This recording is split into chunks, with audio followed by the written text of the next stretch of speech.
আল্লাহ কদমে কদমে হক্কানি আলেম দিয়া দিছেন। কামরাঙ্গীর চর দেখলে আমার হাসি লাগে কেন জানেন? বর্ষাকালে আমরা সেই কিল্লার মোড়ের থেকে নৌকায় বসতাম, আর মুরিয়া মাদ্রাসার পুরান বাথরুমের পিছে যায় নামতাম। মাঝে মাঝে সাইদ সাহেব চলে গেছে মানে হয়, ওনাদের বাড়ির পিছন দিয়ে কুমিল্লা পাড়ার পিছন দিয়ে আমরা যেতে থাকতাম নৌকা দিয়ে। এক মুরিয়া মাদ্রাসা ছিল,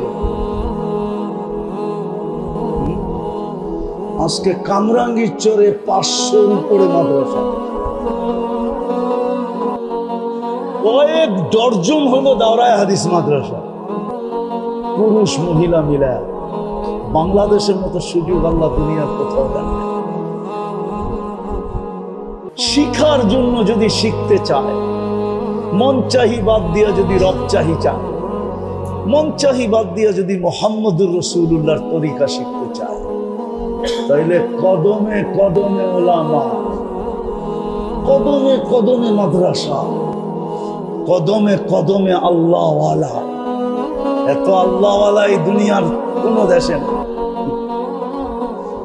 আমার সফরের জীবনের অভিজ্ঞতা আমি বলতেছি। আমি বেশিরভাগই তো রাত্রে নামি, আর প্লেনে ফার্স্ট ক্লাসে থাকলেও ঘুম হয় না। কেন হয় না জানি না, গাড়িতেও হয় না, প্লেনেও হয় না। তো আমার একটা নিজের অভিজ্ঞতা বলতেছি।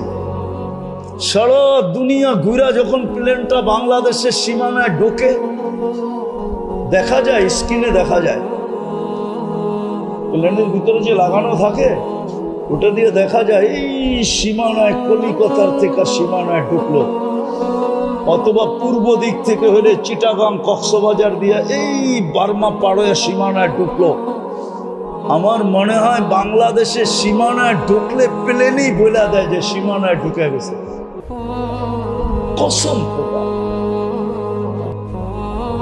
আমি আমার অভিজ্ঞতা বলতেছি, শতবারের ফ্লাইয়ের অভিজ্ঞতা বলতেছি। শতবার না, আরো বেশি হবে। কতবার হবে গুনতে হবে। যদিও আমার এই কথাটা অনেকে মানবে না, কিন্তু আমার তাখাইয়ুল বলতেছি, দিলের ধারণা। আমি তো বুঝি যখনই বাংলাদেশের সীমানায় ঢোকে, প্লেনের গতি বা প্লেনের অবস্থা বইলা দেয় বাংলাদেশের সীমানায় ঢুকে গেছে।